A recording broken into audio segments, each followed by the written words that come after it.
Women Taking the Lead, episode 54. Active listening means that I'm waiting for you to finish what you're saying, and then I will take a second. I've become okay with the uncomfortable silence so I can really process what has been asked. Hello, my name is Jody Flynn, and welcome to Women Taking the Lead, where we are all about creating blasts of inspiration to help you overcome self-doubt so you can lead with confidence, integrity, and a sense of humor.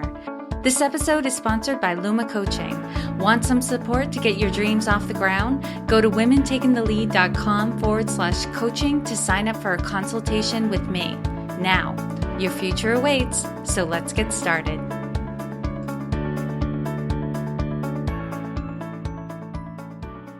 Hello, everyone, and thank you for joining us today. I'm here with Honorée Corder, who has been a successful entrepreneur for almost 20 years as a business coach, successful author, executive coach, keynote speaker, and corporate trainer. Almost all of her books are bestsellers, including her runaway hit, Vision to Reality. Honorée's mission is to inspire and motivate people to turn their vision and dreams into their real-life reality, sharing a leading-edge process she originally created for herself and then eventually shared with executive and business coaching clients. Honorée, that's just a little intro for everyone, so tell us more about you and your own humble beginnings. Oh, I have the humblest of humble beginnings. When I saw that question, I was like, oh, I've got this one. This is a question I have. So I was raised, it's funny, I did an interview earlier and I said I was raised by wolves on a farm. And it's not far from that. I had advanced degreed professional parents who were challenged in parenting. And so I ended up in a foster home and then in a children's home. And so I was on my own working 3 jobs to finish high school. So I was a senior in high school working 3 jobs with no car, and fortunately had a good friend who took me in, and I lived with her for the last year of my schooling. So for me, to sit where I sit and be where I am is kind of surreal. Wow. Holy smokes. From that story to your bio. Yeah, you didn't see that coming, did you? Not at all. That was a good one. You held that one close. My goodness, even in the pre-chat that didn't come up. And wow, I'm just kind of taking that in right now. That must have been just obviously shaped who you are. And you're very resilient, to have that beginning and to be where you are now. So clearly you've experienced success in your life, incorporated a lot of the lessons learned, and you've gained confidence. But take us back to a time when you were playing small and you may not have been aware of it at the time.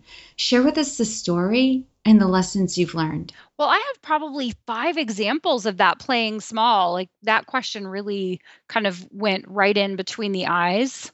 But I think the most recent example would be in my coaching business, because you and I are both coaches. And so we can kind of meet in the middle on that one. I know that for a really long time, I was getting really good results for my clients, and I wasn't charging what other coaches were charging because I thought, oh, didn't go to college, don't have a coaching certification, right? All of the head noise that we have. And the head noise is really that voice in ourselves that says, oh, you're not able to do that. You can't do that. Why? Who are you to think you can do that? Mm-hmm. But eventually I had some encouragement and had some mentors, and they said, you're worth every dime of this other person. And so I gradually increased my prices. And now I get, who are you to charge? Who do you think you are to charge that much? And I can confidently answer today, I get the results that back up that number. I have 100 people you could call that would say you'd be silly if you can get a spot, not to get a spot. But it took an evolution of my own self-talk and my own self-beliefs and changing what I believe that I deserved in order to charge commensurate, and then charge a little bit more, and then charge a little bit more. And then as I got busier and busier saying, I don't really have time to do it. So if you want to do it, you've got to make it worth my while, just as I'll make it worth yours. Does that make sense? Yes, no, in fact, that makes sense for, coaches or any service providers, because we don't typically have a tangible product, right? We could sell books or programs, but the benefits of those tend to be intangible first before being tangible. But what really speaks to people is when they don't have time. Their schedule is loaded up. They're at their limit with clients. And, I coach some coaches as well. And I say, okay, it's time. You got to raise your prices. Like, clearly you are providing value if you are in demand this much, right? Yes. And that's when they can make the change. But it can be hard if you have, maybe your schedule isn't packed, but to acknowledge I'm already worth that price, even if my schedule isn't packed. Correct. And what you're providing, just to kind of go down that path just a little, is when I'm working with other service professionals, one of the things that I will say to them is you're not charging someone for the hour. You have to get the time money equation out of your head, and you have to factor in your experience, your education, and your knowledge. All of the other time. So if you're charging, $300 an hour, $500 an hour, $20,000 an hour, the person who's paying you, even if you're providing a service and giving them a document at the end, if you're an attorney or a CPA or a coach, whatever they're getting at the end, tangible or intangible, they're not paying for that hour because that's silly. You can pay a person $8 for an hour. What they're paying Right. for is what you bring to that hour that they can't get by themselves. Yes. And that's what we're charging for. Absolutely. Especially with coaches, it's not just the service for the hour, it's the level of service for the hour. So this is what I'm thinking of. A coach who is really in tune with their ideal clients, right? They've niched down, they know exactly who they're meant to be serving and who they're not meant to be serving, right? They've done that work, and they've taken all of their experience with prior clients, and now they're bringing that to the table with their newer clients. They are going to ask more powerful questions than just a generalist. Correct.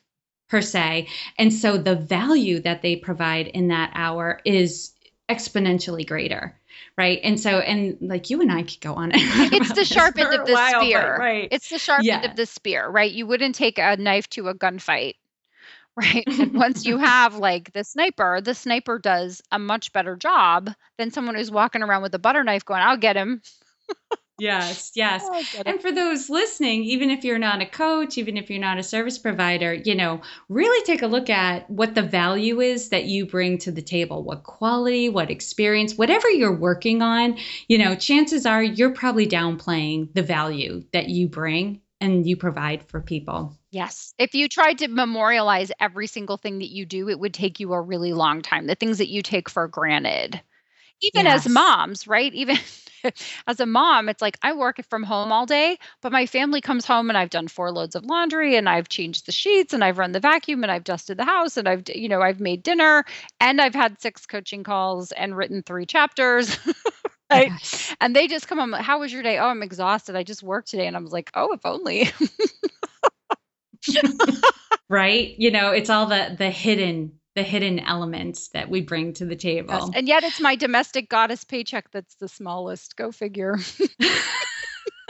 Well, hopefully that will pay off in later years. Yes, sure. We'll see. Sure of it. I know it's coming. Just keeping a positive attitude. Yes. All right, Honorée. Now share with us a time in your journey when you had a wake-up call. Take us back to that moment and share with us the steps you took that led to your success. So I was a single mom. I was divorced when my daughter was very young, when she was 2, and I was coaching. And you and I both know that whatever you do professionally, right? It's not that people don't care, it's that they don't care. Right? Whatever's going on with you, we all have a finite amount of caring. We can care for like this intimate level of family and friends. But if someone else kind of comes to our party and they're Debbie Downer, we're like, no. Wrong atmosphere. And so I knew as a coach and as a professional that it wasn't that people didn't care that I was a single mom and I was having a rough time. It's that they didn't care. Right. Mm-hmm. And especially as a coach on the phone, if someone called in and they were like, how are you today, coach? I couldn't be like, oh my gosh, let me just tell you. You would not believe the last 24 hours. Right. So I had to kind of turn on and be ready for every single one of my calls and speeches and interactions. And I had this moment where I realized I wasn't eating my own dog food, that I was coaching people to practice what I now call the miracle morning, because there's actually a book called The Miracle Morning that I really wish I had written. But it's about setting yourself up to win in the morning, having these everyday practices that you practice very first thing before you ever encounter another human being. And I realized that I was coaching them to do it, but I wasn't doing it for myself. And then I did. Then I got to a state where I was in such a good place. I was in a coffee shop and I was meeting with someone and I was talking to them about something very specific. They were an intellectual property attorney and I had some ideas. And so I'm sharing all of this and I get up to leave the coffee shop and this woman literally comes from across the coffee shop and she says, "I don't know who you are or what you do, but I have to know you." And I said, "Okay." I'm kind of open to that kind of stuff, right? It could have been odd had I not been open to it. But I said, "Okay." And so she said, "Let's get together." And we got together for coffee. And then coffee led to lunch and lunch led to her hiring me as a client. And it turned out that we lived in the same community. So a few months later, I said, "I'm just really curious why you kind of came across the coffee shop." And she said, "You were just so excited and you had such a light on and you were vibrant. And I just had to know you." And I thought, wow, that's really cool. And then later, I had this moment of this wake up call, right? This wake up call moment where I said, how many times have I missed the opportunity to bring someone into my life or have someone in my life or have an experience in my life because I wasn't in a place where I had taken the time to turn on, where I had just kind of gone throughout the day like, oh, I'll just put my hair up in a scrunchie. I'll just wear sweats. I'm just not going to bring my energy to the day in the way that I could, right? Because there are some days we feel like it and some days that we don't. And a lot of those days, my daughter was 4, 5, 6, and I was a single mom, and it was just tough. It was just tough with my ex and tough with building a business and doing all the things that I was doing. And I look back and think, how did I ever do that?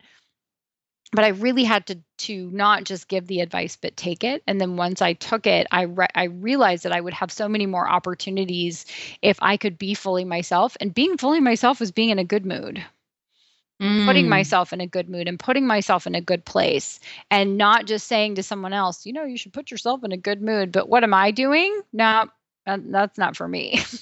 Yes, yes. And what I'm hearing is it's not necessarily fake it till you make it. It's do what it takes to get yourself in a good place so you can bring your best self That's forward. right. That's right. It's an intentional and purposeful practice of I'm going to get myself in the place to capitalize on opportunities, one, but also I call it weebles wobble, but they don't fall down, right? When you're in such a place that it's, even if something comes at me, I'm solid, right? My roots go all the way to the center of the earth. Like I once gave a presentation where my daughter had been up all night. She had been throwing up on me. I was tired, but I was speaking to moms. And so I kind of opened the presentation with, I didn't want to necessarily be in a good place, but I didn't want to be in a bad place either. Like 0 would be a good place today, right?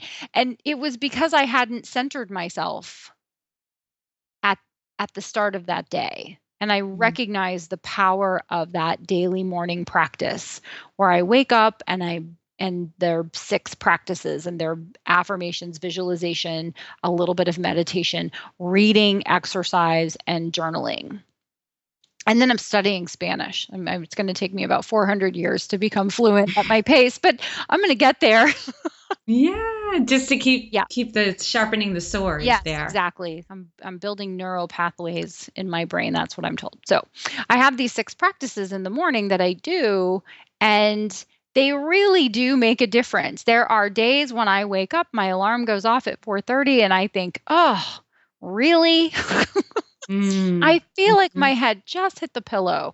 But then within 2 hours, I am excited about my day.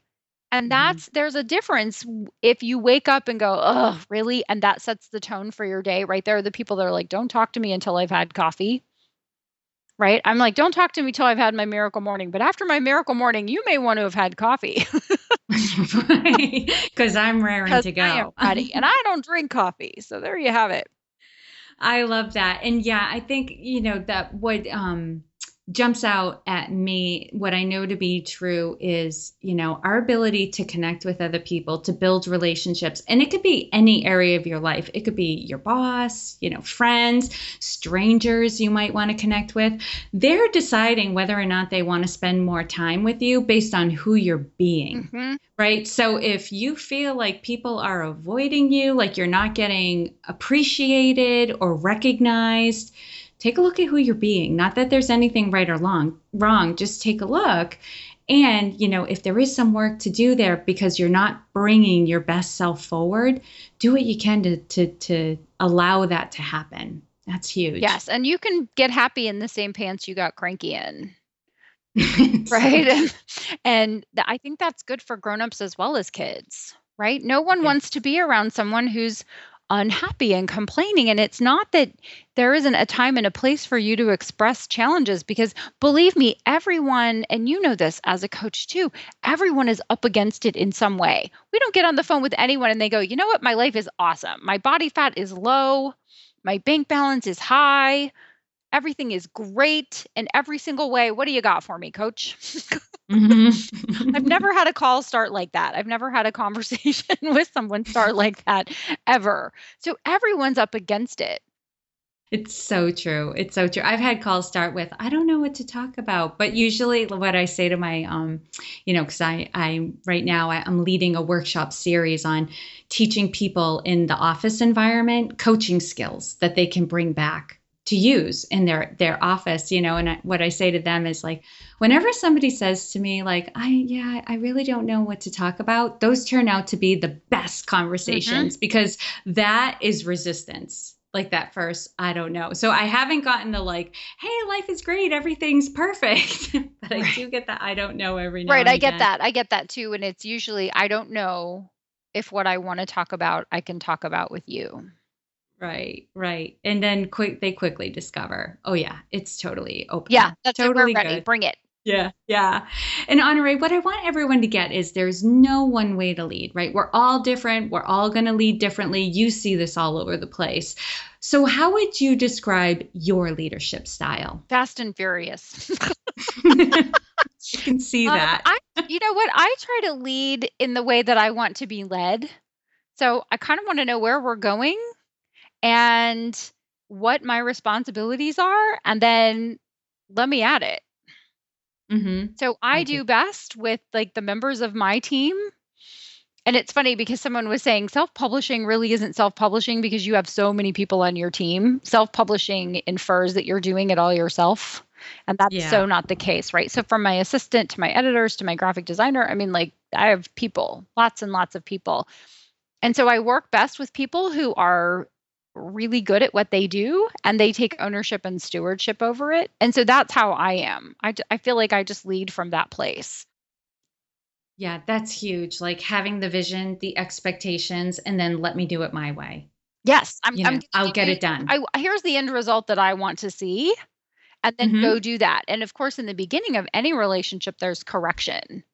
So when something comes, when someone's new, I'll say, okay, so here's more of what I was looking for, which to me says that my communication skills were lacking, not their hearing skills were lacking. I just take ownership over that relationship and make sure that what they're hearing is what I'm saying. Because I remember when my daughter was very, very little and I had just gone to a women's leadership conference.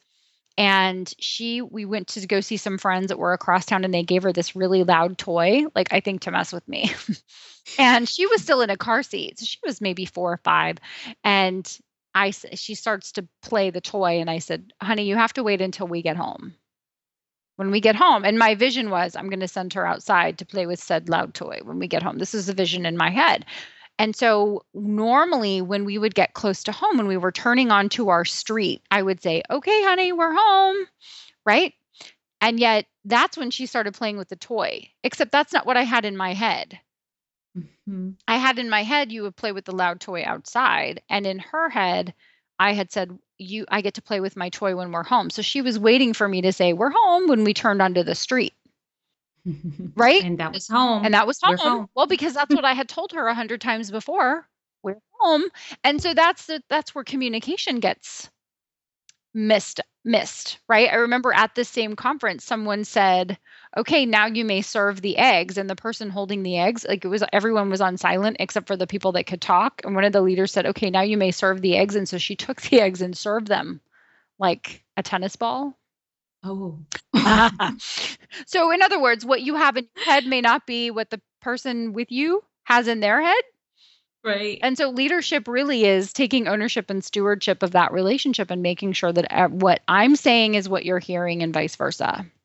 It's so huge, so huge. And I think the thing is, I've come across leaders who are irritated and annoyed with people for not understanding them the way they intended to be heard, but it's so makes such a difference if you're able to take a step back and take responsibility for the communication and just correct it. Like you said, there's always going to be correction, and that's fine. That's just human interaction.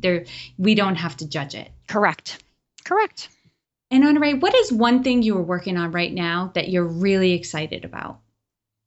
Ooh, so I just looked over at my list of the 5 things. I was like, do I have to pick one? So I am now Hal Elrod's business partner for the Miracle Morning book series. So I'm putting the finishing touches on the Miracle Morning for network marketers. This will be the 3rd book that I've helped him publish in the series. I'm really excited about that. I just published Prosperity for Writers, the book and the course, which is for aspiring and published writers and authors who feel like they can't make money from their writing. And so I think they can. Mm-hmm. And so those are, I think, 2 things. And then my daughter went back to school. This is the 2nd week of school. So I like, I don't know. I just can't even tell you how amazing it feels to have school back in session, right? Like it used to be school's out for the summer. Like now the song is school's back in session. Yes. And at the time this goes live in Maine, at least, and for some other parts, school will have been in session for a couple weeks then too. So I'm sure there's a lot of mothers out there going, Well, because every summer day starts with, what are we doing today?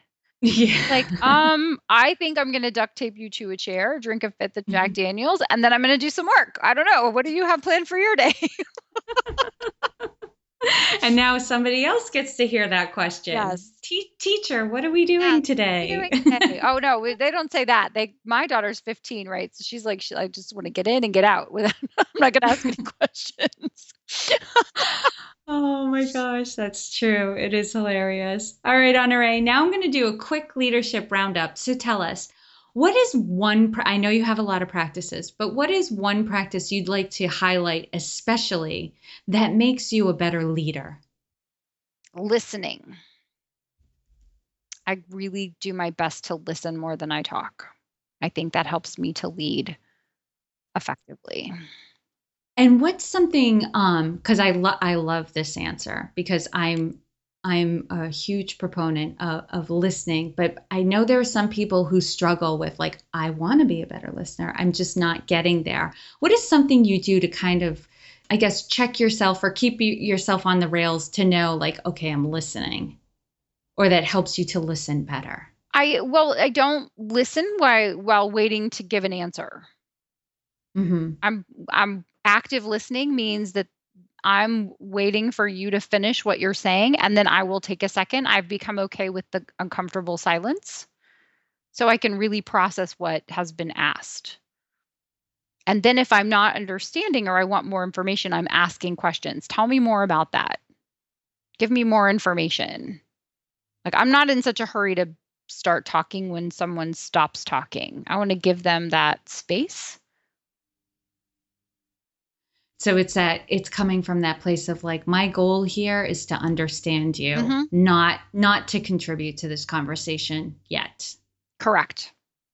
Love that. Okay. And what is one book you would recommend to a woman to help her develop her leadership? Law of Success by Napoleon Hill. And what did you like about that book? I've so many things. I've read it 15 times and it's big. It's like 1,500 pages. I would say over the last 5 years, I've read it 15 times. I just keep reading it and reading it and reading it because it challenges me to work on every single aspect of me. And I'm a nerd. I'm a nerd for the personal growth. So I think if you get bit by the bug of personal growth, like then Mhm. you will always want to be growing and becoming better, and that's where I sit. I love that. And knowing what you know now, if given a chance to go back and do anything differently, what would you change? I would have gotten out of my way sooner. I would have not listened to the head noise. I would have turned the volume down on the you can't and turned the volume up on the you can. Getting that inner critic under control. Yes. Love it. She's very feisty. Yes, she gets that way, doesn't she? Especially when you're doing things that stretch you. Mm-hmm. Even if it's just a little bit, she gets louder. Yeah. Totally. They Love it. Attention. And Honorée, share with us a success quote or a mantra and why it has meaning for you.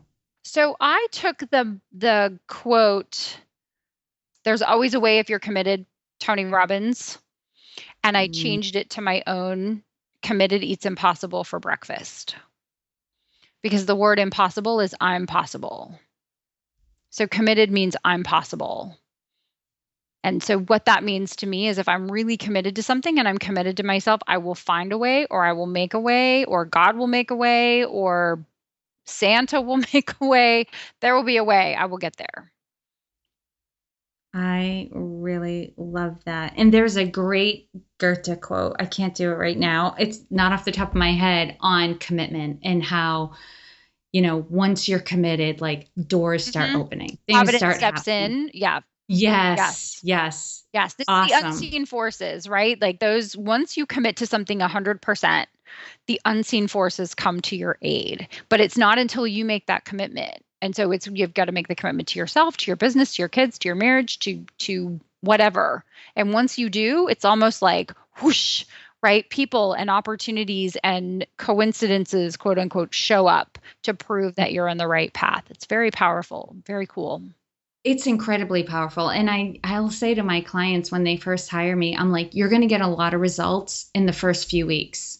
I can almost guarantee it. It always happens because when you hire, whether it's me or another coach, when you hire somebody, right, you put the money down, you sign the contract, you are committing yourself, and that starts creating change. And sure enough, all this sort of stuff starts happening for them. Yep. It's crazy awesome. It is. Okay. It is. And Honorée, lastly, what is the best way for those listening to connect with you? They can find me through my website, honoreecorder.com. And I'm everywhere on social media at Honorée, Honoree. Yes. And you have all the social media buttons on your website as well. I do. The websites are such a great hub. That's what I normally do too. I'm like, just go to the website and connect with me wherever you like to be. And please connect. I mean, my favorite thing is hearing from someone. Like, I love that. Awesome. So people listening to this, do that. Reach out to her. She's awesome. Awesome to chat with. Bless. Thank you. And you can find all the links and resources shared in this episode at womentakingthelead.com, or you can use the short link, which is womentl.com. I will have Honorée's website link there so you can easily get a hold of her. And Honorée, thank you so much for taking the time to inspire and enlighten us. We're all better for having met you. Oh gosh, thank you so much for having me. What a blessing you are too.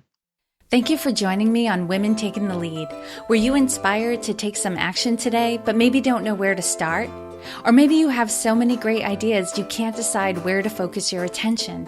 Don't let stress or overwhelm stop you from having the career, the business, or the life you want to live. Head over to womentakingthelead.com/coaching or use the short link womentl.com/coaching to sign up for a consultation with me. And to strengthen you on your leadership journey, I'd like to send you off with a quote from Marianne Williamson, so here goes. Our deepest fear is not that we are inadequate. Our deepest fear is that we are powerful beyond measure. It is our light, not our darkness, that most frightens us. We ask ourselves, who am I to be brilliant, gorgeous, talented, fabulous? Actually, who are you not to be? You are a child of God. Your playing small does not serve the world. There is nothing enlightened about shrinking so that other people won't feel insecure around you. We are all meant to shine as children do. We were born to make manifest the glory of God that is within us. It's not just in some of us, it's in everyone. And as we let our own light shine, we unconsciously give other people permission to do the same. As we are liberated from our own fear, our presence automatically liberates others. Again, thank you for joining me, and here's to your success.